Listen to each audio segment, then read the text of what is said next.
Hello. Hi everyone. Thank you very much for all the comments and the love and appreciation on the YouTube videos and the shorts. So the last video, I did something different where the idea was kind of a state of address to the British public specifically about just how bad the gardening year was. And indeed, it's not been great.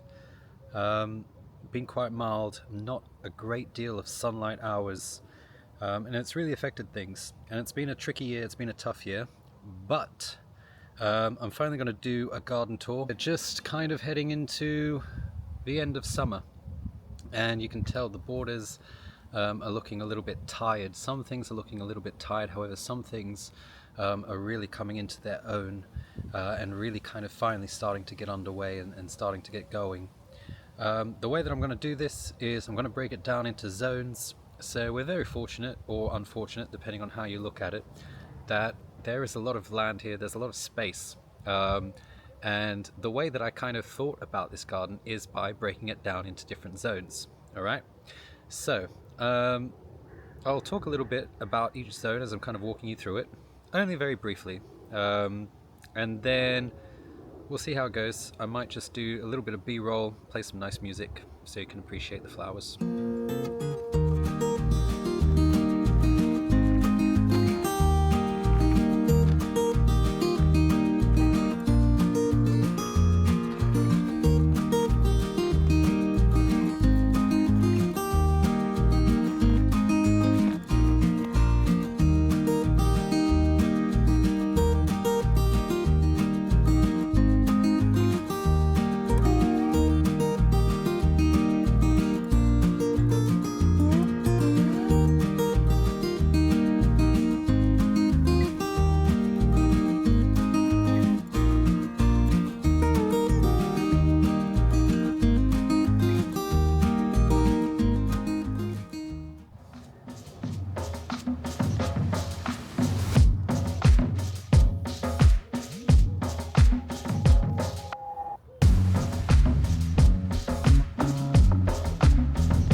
Follow me to my most favorite part of the garden right now.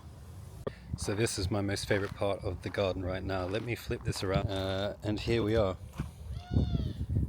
So you can see Rudbeckia goldstroms, you can see the yarrows, steepers, heleniums. There is Waltrot and Moorheim Beauty in here. There's some Crocosmia, that's still in a pot that we split earlier. But let me just walk back and kind of give you the overall view. Echinacea, white swan. I mean, that's quite a common one now, but look, let me take you closer. I love that yellow. I don't know if you can kind of see it, but you can see how the kind of seed head starts to pick up on that Rudbeckia with the grass behind, and of course, let's get a little helenium in. So you can see the kind of idea. It's a kind of prairie meadow, okay? Bit more kind of North American inspired, of course. You can see some self-seeded Achillea there, the yarrow, which I've just let because of course, you know, that thing is fantastic for bees. I was actually out here earlier and there were some ladybirds on it. But you can see, you know, a lot of this stuff is great for the pollinators. Verbena, of course. This has just been going alive with bees and butterflies, and you can see this kind of rhythm. I love the steeper with that yarrow. There's this little section here now. You know, sometimes things aren't perfect. Sometimes things are tricky and hard, and I don't have all the answers. So this needs a little bit of work, and what I suspect is you see those giant pines, yeah, and you can even see some of the roots there. This is very dry. I've put a load of organic stuff on here. I've put a load of manure. I dug as deep as I could and I enriched it. So I might have to even build a little bit higher. I might have to start lifting things gently to get a better yield here, but we'll see. But yeah, I just love this. I mean, normally I don't do lots of flowers altogether because I don't know about you, but my eyes need a rest. When I move through a border, it's like, whoa, overwhelming, but actually this is quite nice to be overwhelmed by all this. See the grass is there now. A lot of these were injured over the course of all these storms and all this rain that we've been getting. But there's enough stems there looking glorious in the wind. You can see them.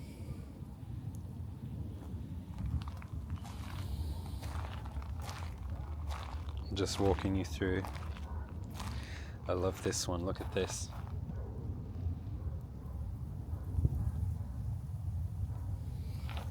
And this African daisy, I think we planted this together, guys.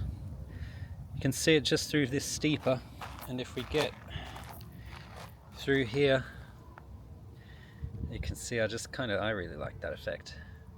I don't know about you, but I really like that effect. So this is the Prairie Meadow.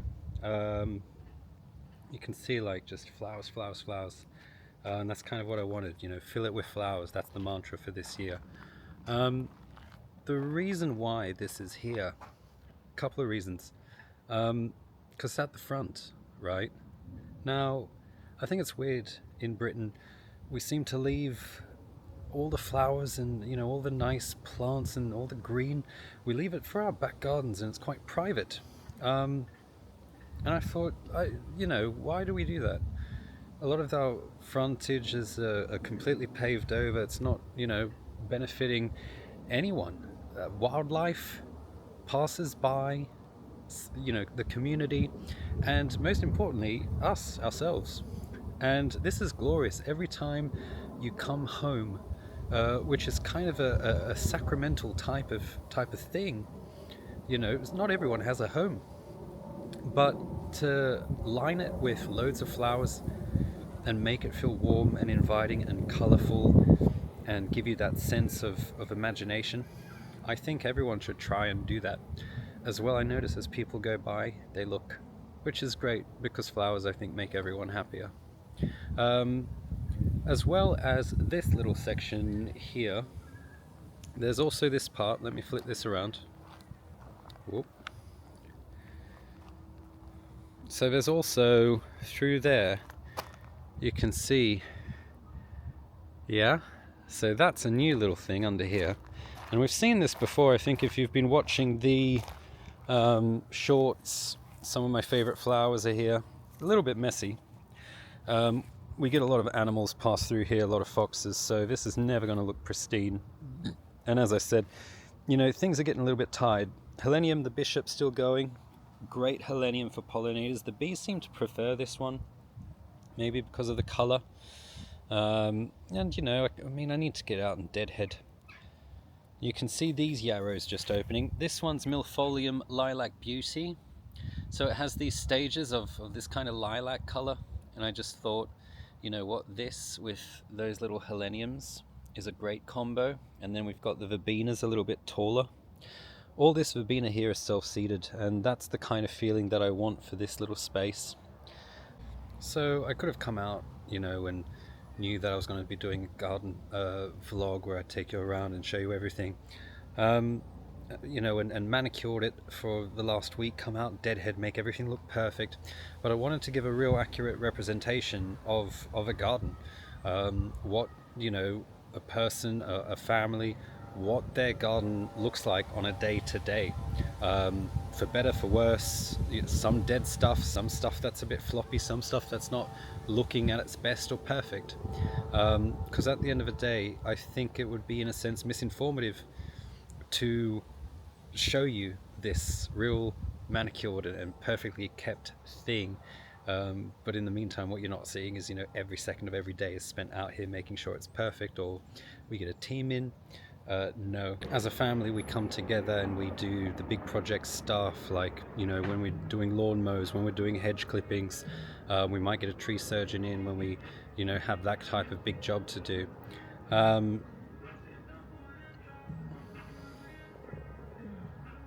The Amazon delivery driver is playing some really loud music and it's kind of funny. So with that said, I'll show you something a little bit interesting. So these are some very old pines you can see up here. Now these used to come to the floor. We lifted them, and actually I might do another cut maybe there and lift it again, because as they grow outwards, they start to weigh, and you'll see that they all start to kind of bend down and down and down. So we'll have to shear this a little bit, maybe not necessarily cut the full stems, but shear it a little, right? And you can see, there's a nice stone bench there, some little ferns I planted there, see a trough there. I might redo this. I did it with the early flowering pansies or violas there, and it went okay. Little bird bath there, there's a bird feeder, and you can see brambles. Now what I did for here is, in spring, those quite thuggish hybridized bluebells, well, all in here. And I will say that in spring, from about April, because the other thing I did was I've got a lot of perennial forget-me-nots, and I took a bunch of them and I just put them here when they were done, and I let them seed, and lo and behold, they took. And so from about, I want to say, March through to May, there's blue forget-me-nots here. It's all a sea of blue. Then there's the beautiful hybrid bluebells coming up. There's periwinkle as well. And we've got periwinkle major. There's a minor in there. So the major one is a blue one, and minor we've got white. And actually, let me take you through. Let's not be shy. So you can see I've tried to do a couple of other things. There's Euphorbia amygdaloides right here. There's a few patches of that. You can see the ivy. You can see periwinkle. Now, foxgloves are just starting to get going in here. I'm letting everything kind of self-seed. Okay, we've got cyclamen in here as well. We have some snowbells in here as well. But this year I did something, because I saw on the internet, just let things go, just let it all be wild. Well, let me tell you, if depending on kind of what weeds you're dealing with and what your neighbors are doing and kind of what your local area has, that might be a bad idea. You can see all this laurel as well. Let me flip this around. So this is the most notoriously difficult area that you will ever encounter, and that of course is under established evergreen trees, especially pine. Okay, and again, I've got success for spring, and I can have success in autumn, and I can even have some success in winter. You might get the early snowdrops in here. You could get the cyclamens in here. They do all right in some part, but late spring and all of summer, tricky. So I might leave this area and I might do a series on it. I might do a little vlog series where we try and actually make this a little bit more ornamental and a little bit kind of, I don't want to say nicer, but nicer. Okay. And we're going to kind of see what works and what doesn't work, kind of the ultimate test.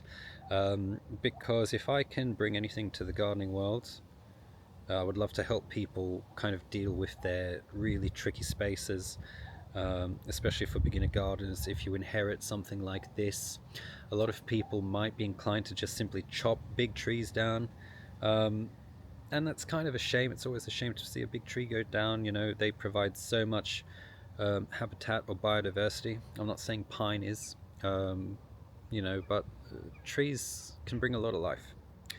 So maybe rather than cut them down, maybe there's some solutions. We can find those together. If you remember, one of our first videos was these sunny patio pots. Now, the pelargoniums have been going non-stop. The brachyscum and that verbena have taken a break, but they're just starting to come again.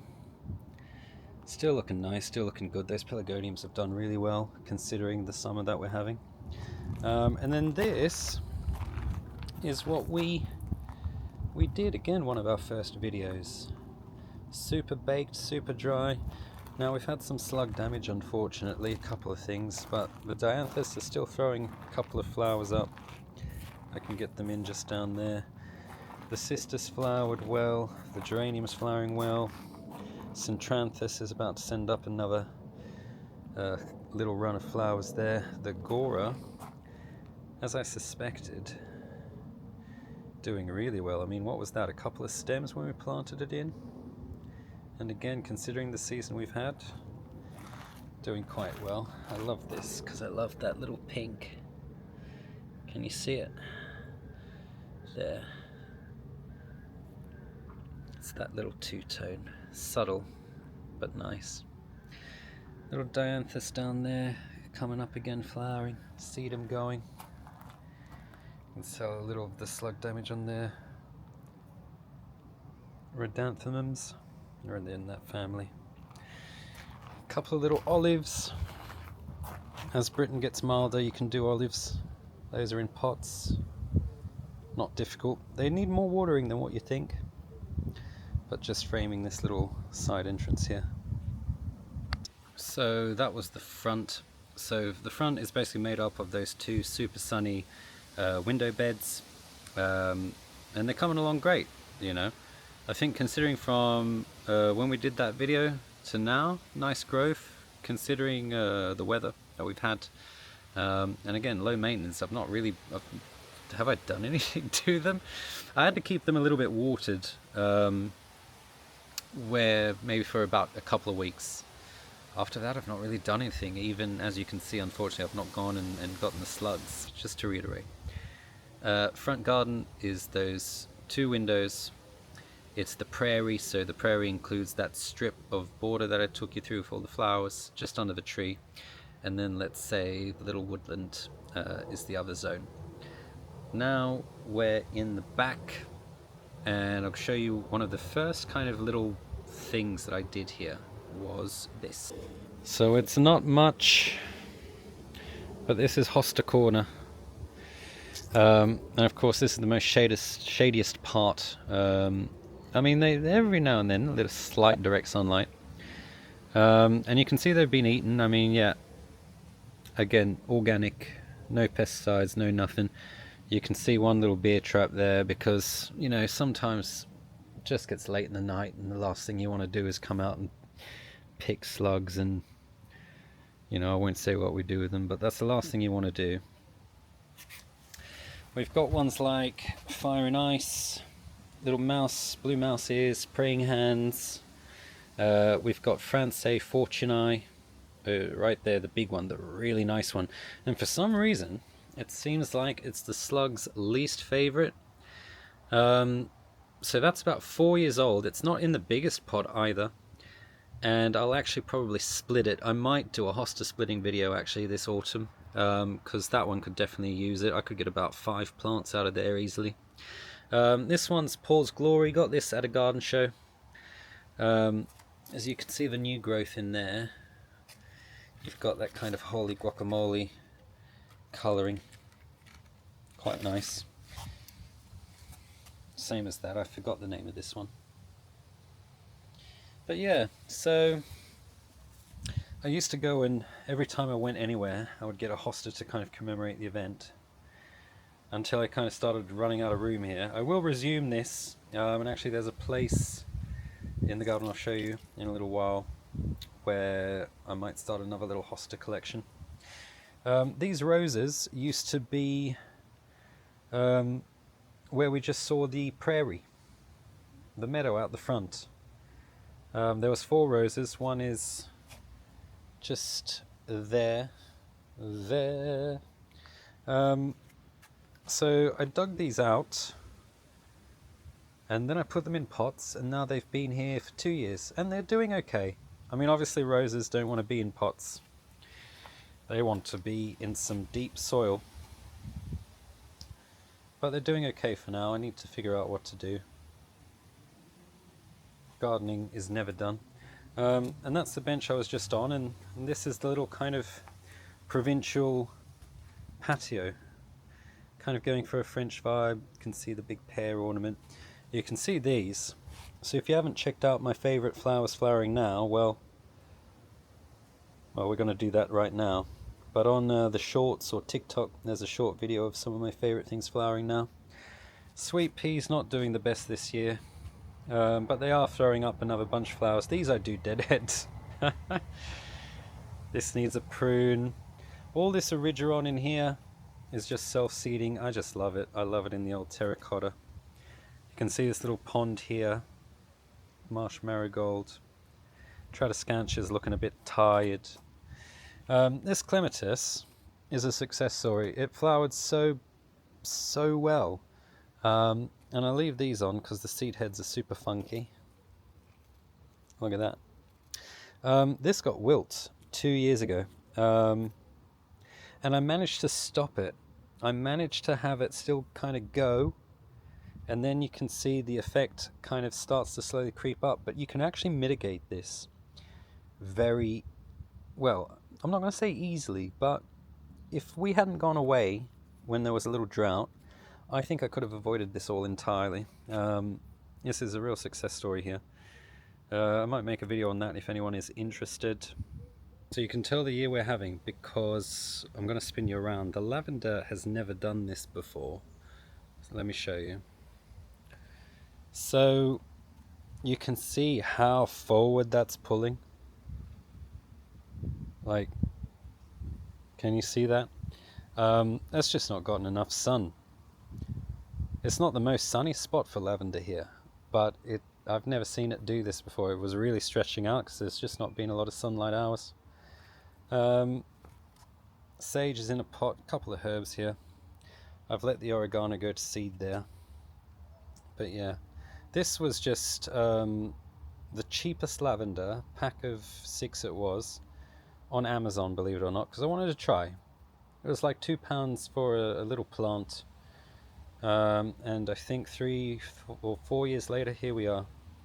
Big bushes. There's a little combo I really like in here. It's the fuchsia with this crocosmia. That fire coming through, you can kind of just see it as well near the lavender. So this kind of area starts off quite slowly, and then by this time of the year, boom, full. This is the dry area we worked on, guys. I missed that video. I'm getting all nostalgic, and I've been a YouTuber for like a month. Centranthus is about to have another go at it. That's the really good thing about Centranthus. So this is the white one we did. I've got 2 little cuttings actually. You can see all the bee activity that we're getting. Few bumblebee bees, couple of honeybees, but I really like the red one, and I've got 2 cuttings of that. You can see the Perovskia still got the little like flowers there, still looking okay. The Echinops came and went, and you can just see the bees. You can see the bees just kind of gathered on that ball. Let me take you through. And again, little plug, this is the 2nd year. I mean, last year it was just a little tiny thing, 9cm pot. And I want a really big clump doing this whole thing, lots of like blue thistles. And again, the Gora, obviously this one's not done as good here, just not enough sun. But it will, I feel good about it. The geranium flowers are over. This is the actual time, little tip, let's go back and you cut the geraniums. All that kind of yucky looking foliage. Just leave the new stuff. Little buddleia there. But yeah, sedums. You know, a couple of things left, and this will be one of them. The glorious, glorious flower heads of these sedums. There was a commenter, someone left in the comments, you know, the Dianthus and Stachys combo, still good. And considering when we did it in the year, I think this Formium is going to turn out alright. And you can see the kind of rest of this bed there. You can see the kind of rhythm that I try to do. And it kind of starts, well, really, it starts here. This is a little geranium section just there. And again, I tried to fade out the kind of dryness, because you can actually see this is a perfect representation. There's these massive trees above us. So this becomes dry and shaded. And I'm trying a cistus over there. But, you know, because there's no consistency overhead, you can't get consistency at the ground level really with the planting. But I'm trying. You know, the steeper is doing okay. Anamanthele, this one, oh, I just love this. This is a grass. And look, it makes these, I don't know if you can see on the camera, but look at these crazy little seed heads. This grass is a lifesaver. Lifesaver? Lifesaver. If I was to do this again, I would probably do mostly this. I'll see how the steepers get on. But you know, the sedums also look great with it. This little euonymus looks great with it. Everything looks great with that grass, I think. Little geranium area there, you know, the lilies. Those are the Margaton lilies. They got trampled quite early on, so I'm lucky to have the two stems that were here. With the couple flowers they threw up. But yeah, little geraniums, ferns, peony there. Right there is a fantastic space for an anemone. A very big anemone, beautiful big flowers. Hint hint, nudge nudge. Upcoming autumn flowering, autumn planting video. These asters, one of my favorite things. I've probably mentioned this already. And they're just starting to come out. Clump here. The little layering video that I did on the TikTok, how to propagate without scissors. Look, new growth. So we've got a new aster there. I'm going to come through with the shovel there. I might lift him out, put him in his own pot. So yeah, see another nice clump here. Ceslaria autumnalis. This is as well a lovely grass, but man, it is rambling. It is a roamer. It does not want to stay home. There's a little Caryopteris behind it. See all the old stems of the lilies there. Sedums, geraniums.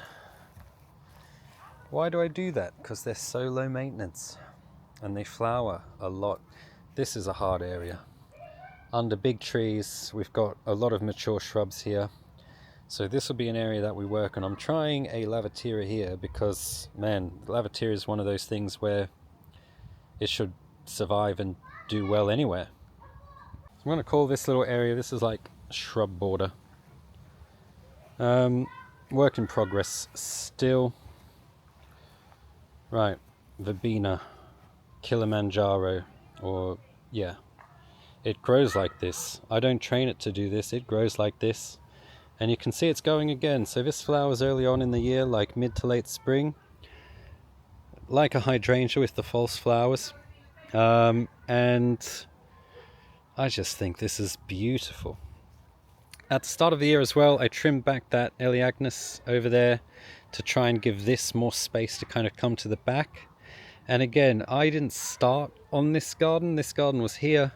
So we're kind of having to make do with the things that are already here, and slowly take stuff out, slowly replace it, slowly trim it, and just shape it a little bit. Okay, we've got this Fatsia, 3 years old. Can you believe it? It has skyrocketed. So sorry to interrupt the programming, so I was just editing the video and I just think it is too long for one. So I'm going to split it up into 2 parts. Part 2 will feature the 3 jungle zones, the rose arch which I'm standing in, and a little bit more of the border, because it's quite a long border. So hope you enjoyed this, hope you got some inspiration, and hope you appreciate the kind of ethos that I'm bringing. Do let me know, leave a comment, kind of tell me what you've thought about the garden so far. I know it's August, I know the weather's been, not great, but I'm trying my best. If you want to make sure that you don't miss the second video, make sure to subscribe and even click that little bell icon. That will notify you when the next video comes out, and I'll try and have it out probably in the next few days. Thanks for watching. Cheerio.